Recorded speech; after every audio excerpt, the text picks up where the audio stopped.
রাসূল সাল্লাল্লাহু আলাইহি ওয়াসাল্লাম বলেছেন, লা ইয়াকুদু কওমুন ইয়াযকুরুনাল্লাহ, যখন কোন সম্প্রদায় কোন জায়গায় বসে, যেমন আমরা এখন বসে আছি, তারপরে যখন তারা জিকির আজকার তাসবিহ তাহলিল করে, আলোচকের দিকে লক্ষ্য করে মাঝে মধ্যে তাসবিহ তাহলিলে ব্যস্ত থাকা উচিত। রব্বিক ফিরলি অতুব আলাইয়া ইন্নাকা আনতাত তাওয়াবুল গফুর। কোন বৈঠকে বসে আল্লাহর নবী বৈঠক শেষ করার পূর্বে প্রায় 100 বারের বেশি এই দোয়াটি পড়তেন, রব্বিক ফিরলি অতুব আলাইয়া, হে আমার প্রতিপালক তুমি আমাকে ক্ষমা করো, আমার তওবা কবুল করো, ইন্নাকা আনতাল গফুরুর রহিম, তুমি হচ্ছ ক্ষমাশীল, তুমি হচ্ছ দয়াশীল। কেন এত কথা বলছেন? কেন এত প্রয়োজন মিটাচ্ছেন? এই প্রয়োজন দিয়ে কি হবে? এত কথা দিয়ে কি হবে? আমি অনুরোধ জানাচ্ছি, আমি আব্দুর রাজ্জাক বিন ইউসুফ আপনাদের খুব কাছের মানুষ হিসাবে দিন ধর্মের কথা মূল্যায়ন করার জন্য অনুরোধ জানাচ্ছি। আল্লাহর নবী বলেন, পৃথিবীর মানুষ শুনে রেখো, যখন কোন সম্প্রদায় কোন মানুষ এক জায়গায় বসে কোরআন হাদিসের আলোচনা করে, তাসবিহ তাহলিল জিকির আজকার করে, ইল্লা হাফাতহুমুল মালায়েকা, তখন ফেরেশতা তাদেরকে ঘিরে নেন। ওয়া গাশিয়াতহুমুর রাহমা, দয়া তাদেরকে ঢেকে নেয়, দয়া তাদেরকে ঢেকে নেয়। ওয়া নাযালাত আলাইহিমুস সাকিনা, তাদের উপরে আল্লাহর পক্ষ থেকে নিরাপত্তা অবতীর্ণ হয়। হাদিস তো বুখারী মুসলিম। আপনি এখন কি বুঝাতে চাচ্ছেন? আমরা এই হাদিসের অধিকারী কি না, অধিকারী হওয়ার জন্য অনুরোধ জানাচ্ছি। এটাই তো সেই বৈঠক। আমি আব্দুর রাজ্জাক বিন ইউসুফ, আমি যেটুকু ভাঙাচোরা কোরআন হাদিস বুঝি, তাতে আপনাকে আমি বলছি, এই বৈঠকই সেই বৈঠক যেই বৈঠকের কথা আল্লাহর নবী বললেন। যখন মানুষ কোন জায়গায় বসে আল্লাহকে স্মরণ করে, তখন সেই জায়গা ফেরেশতা ঘিরে নেন, রহমত দিয়ে ঢেকে দেওয়া হয়, নিরাপত্তা অবতীর্ণ হয়। ওয়া যাকারাহুমুল্লাহু ফিমান ইনদাহু, আর আল্লাহ পাশের ফেরেশতা যারা দামি দামি বড় বড় ফেরেশতা, জিবরাইল, মিকাইল, মালাকুল মউত, তাদেরকে বলেন, দেখো তো এদেরকে সৃষ্টি করতে নিষেধ করেছিলে, দেখো তো বলে রব্বিক ফিরলি অতুব আলাইয়া ইন্নাকা আনতাত তাওয়াবুল গফুর, তুমি এদের সৃষ্টি করতে নিষেধ করেছিলে, দেখো তো এরা বলে আস্তাগফিরুল্লাহ আল্লাযী লা ইলাহা ইল্লা হুয়াল হাইয়ুল কাইয়ুম বিলাই। আল্লাহ অহংকার করে তাদের সামনে পেশ করেন, আর আমরা গল্প গুজবে, ঘুমানোতে আর আত্মীয় স্বজনকে নিয়ে মোবাইল নিয়ে ব্যস্ত আছি। ভুল হচ্ছে, দেখুন ভুল হচ্ছে, দেখুন ভুল হচ্ছে, দেখুন ভুল হচ্ছে। আবু হুরায়রা রাদিয়াল্লাহু তাআলা আনহু বলেন, রাসূল সাল্লাল্লাহু আলাইহি সাল্লাম বলেছেন, মাজতামা কওমুন ফি বাইতিন মিন বুয়ুতিল্লাহ, যখন কোন সম্প্রদায় লোকজন কোন জায়গায় বসে, আল্লাহর কোন ঘরে বসে, ইয়াতলুনা কিতাব আল্লাহে, তারা আল্লাহর কিতাব পড়ে, ওয়া ইয়াতাদারাসুনাহু বাইনাহুম, আপোষে সেই নিয়ে আলোচনা পর্যালোচনা করে, ইল্লা নাযালাত আলাইহিমুস সাকিনা, তখন তাদের উপরে আল্লাহর পক্ষ থেকে নিরাপত্তা অবতীর্ণ হয়। ওয়া গাশিয়াতহুমুর রাহমা, রহমত তাদেরকে ঢেকে নেয়, রহমত দিয়ে ঘিরে দেওয়া হয়। দয়া ও রহমতের আলোচনা আপনার সামনে, এই দয়া রহমতের কথাগুলি বলছি, আপনি বুঝতে পারছেন কিনা সম্মানিত দিনী ভাই বোন? দয়া ও রহমতের কথা আল্লাহর নবী অনেক জায়গাতে বলেছেন। তার দুই একটা পেশ করলাম, আরো দুই একটা পেশ করে আমরা আবারও শেষ কথার দিকে ফিরে যাব। দেখুন, আব্দুল্লাহ ইবনে বুসর রাদিয়াল্লাহু তাআলা আনহু বলেন, কাদাবান নবী সাল্লাল্লাহু আলাইহি ওয়াসাল্লাম আলা আবি, আল্লাহর নবী আমার পিতার বাড়িতে আসলেন। আমার পিতা তাদের সামনে হালুয়া, মানে দুধ, খেজুর, পনির, ঘি একসাথে মিক্স করে, তার আরবি নাম হাইস, হালুয়া পেশ করলেন। আল্লাহর নবী এই হাইস হালুয়া খেলেন, তারপরে আমার আব্বা তাদের সামনে খেজুর পেশ করলেন। আল্লাহর নবী খেজুরও খেলেন। খেজুর খেয়ে এই দুইটি আঙ্গুল মধ্যম তর্জনী দিয়ে খেজুরের আঁটিগুলি ধরে ধরে বাহির দিকে নিক্ষেপ করলেন। সেটা আমি দেখতে পাচ্ছি। খাওয়ার পরে হালুয়া খেতে হবে এমন হাদিস নেই, তবে খাওয়ার পরে ফল খাওয়া ভালো এই কথা বললে এই হাদিস বলা যেতে পারে। আল্লাহর নবীর সামনে আমার আব্বা হালুয়া হাইস পেশ করলেন, আল্লাহর নবী খেলেন। তারপর আমার আব্বা তার সামনে কিছু খেজুর পেশ করলেন, তিনি খেজুর খেলেন, আঁটিগুলি এইভাবে ধরে ছুঁড়ে মারছিলেন। ফালাম্মা কামা, খাওয়া শেষে যখন দাঁড়ালেন চলে যাবেন, কামা আবি, আমার পিতাও দাঁড়িয়ে গেলেন। ফা খাজা বেলে জামে দাব্বাতিহি, আমার আব্বা আল্লাহর নবীর ওই গাধার ঘোড়ার লাগামটা ধরে নিলেন। ধরে নিয়ে বললেন, উদুলি উদুল্লাহ আলী, আপনি আমার জন্য আল্লাহর কাছে একটু দোয়া করুন। এদেশে 5 ওয়াক্ত সালাতের পরে হাত তুলে দোয়া না করলে অনেক মসজিদের মুসল্লিরা বলে দোয়া করে দেন, ইমামতি করছেন দোয়া করে দেন না, মনে হচ্ছে ভাত খান এরকম। আমাকে একদিন বগুড়ায় এক মসজিদে বলা হয়েছিল, তখন আমি উত্তরে বলেছিলাম, আমি কি আপনার কাজের বাড়ির মানুষ? আপনার বাড়িতে আমি কাজ করি নাকি? আপনার বাড়ির কি আমি কাজের মানুষ নাকি? আপনি আমাকে এভাবে আদেশ করছেন কেন? আপনি দোয়া করেন, কে আপনাকে নিষেধ করছে? তা আল্লাহর নবীর এই গাধার লাগাম ধরে নিলেন, ধরে নিয়ে বলছেন দোয়া করে দেন আমার জন্য। তখন আল্লাহ রাসূল বলছেন, আল্লাহুম্মা বারিক লাহুম ফিমা রাযাকতাহুম, আল্লাহ তুমি এদের যে রুজি দিয়েছো তাতে বরকত দাও।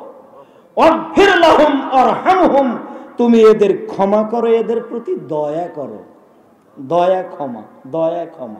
আগামীকাল আলোচনা হবে ইনশাআল্লাহ আল্লাহর ক্ষমা।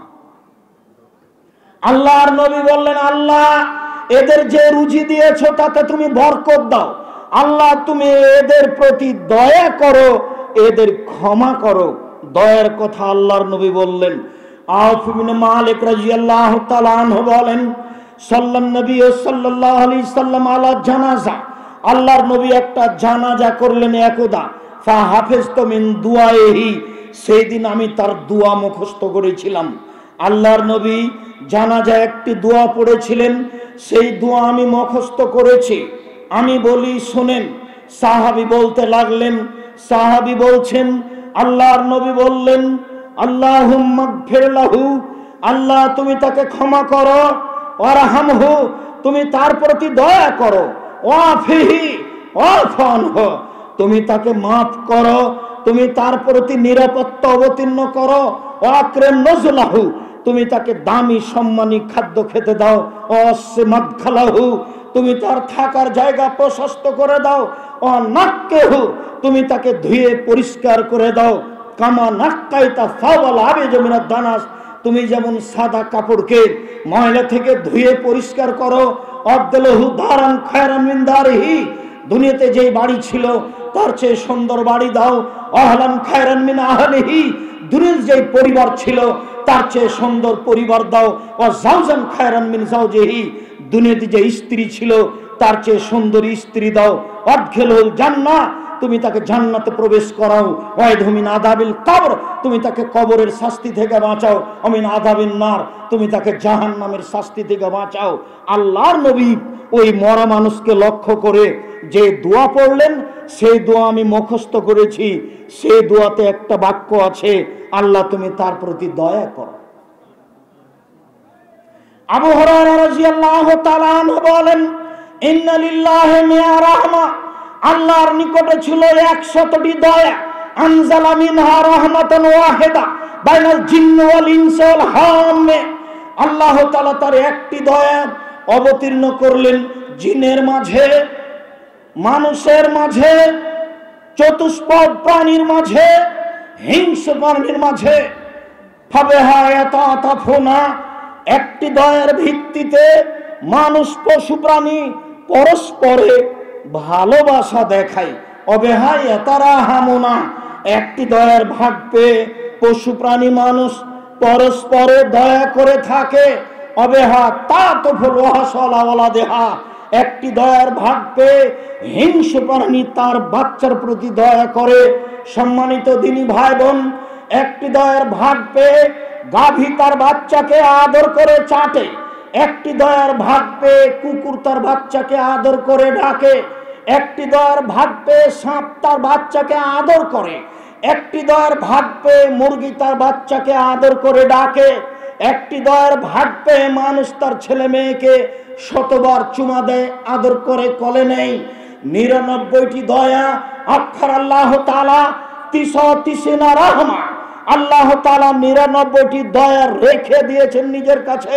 ইয়ারহামু বিহা আলা ইবাদিহি ইয়াউমুল কিয়ামা, এই 99টা দয়া দিয়ে আল্লাহ বিচারের মাঠে মানুষকে ক্ষমা করবেন।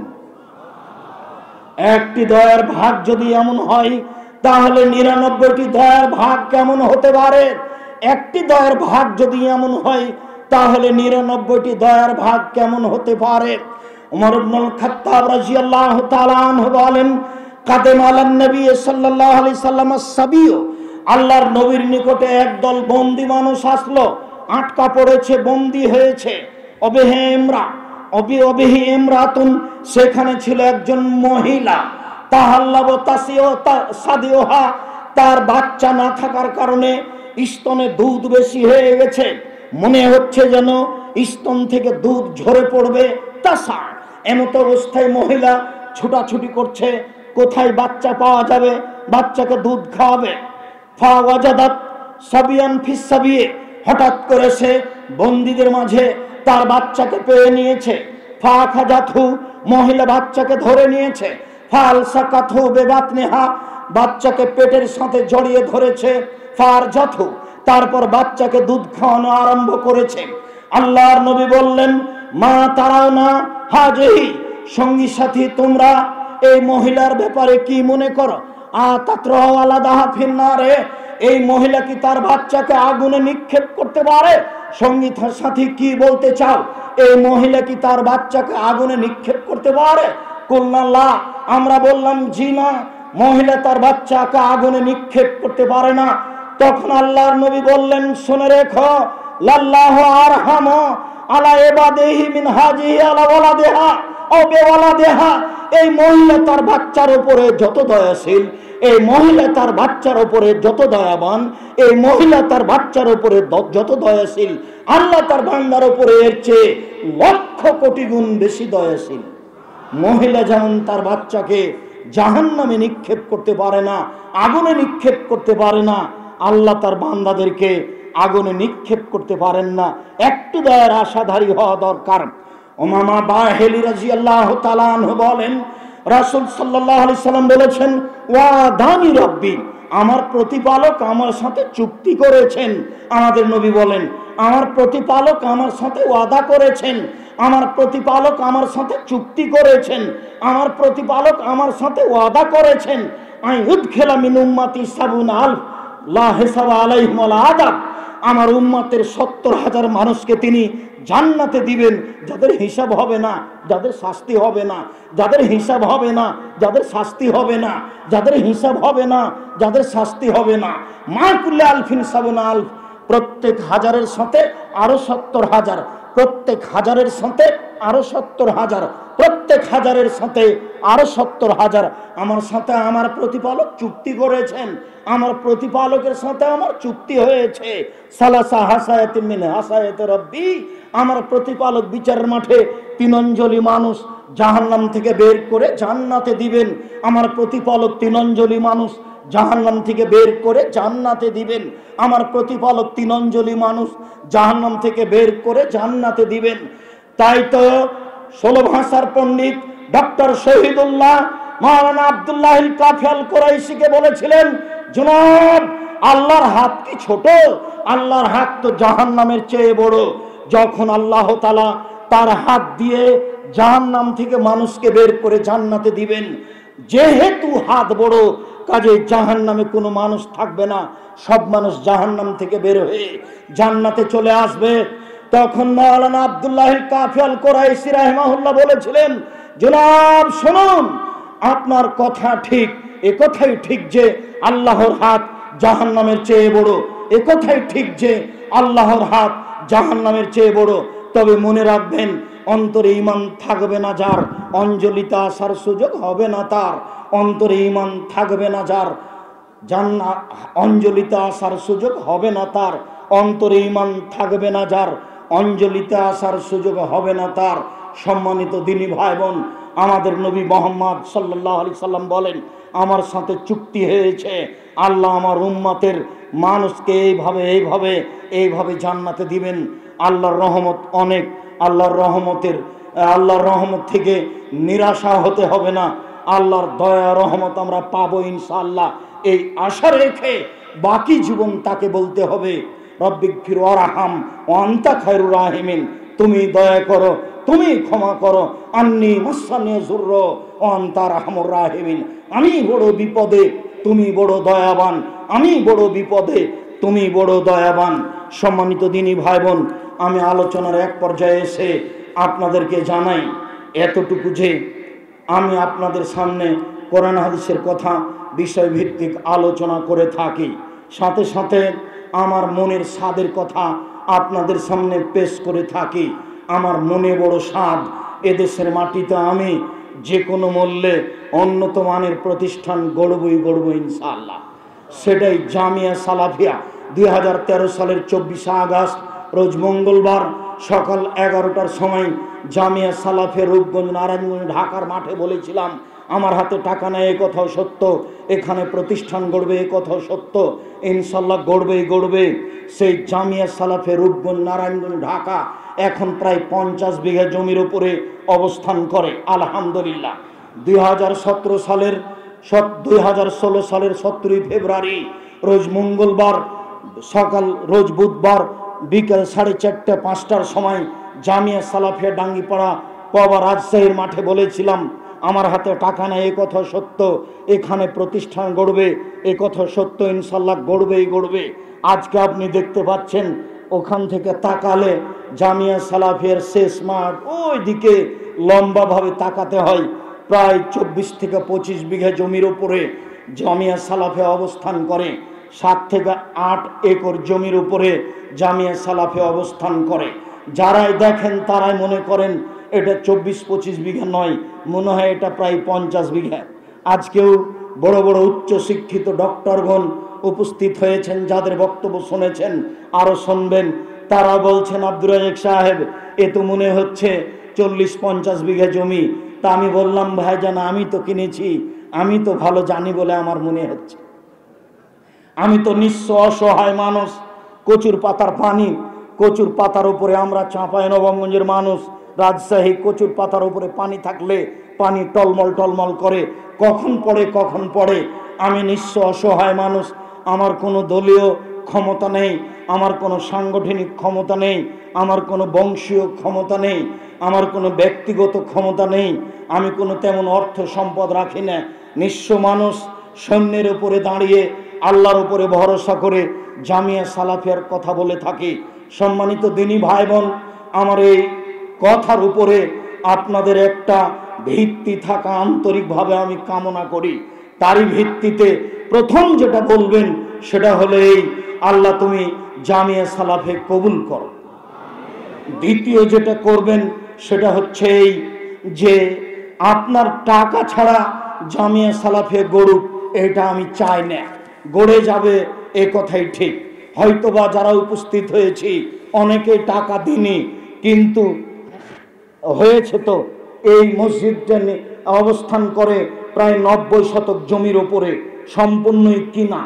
এখানে 3 তলার কাজ চলছে, প্রায় 10 কোটি টাকা এখন পর্যন্ত খরচ হয়েছে।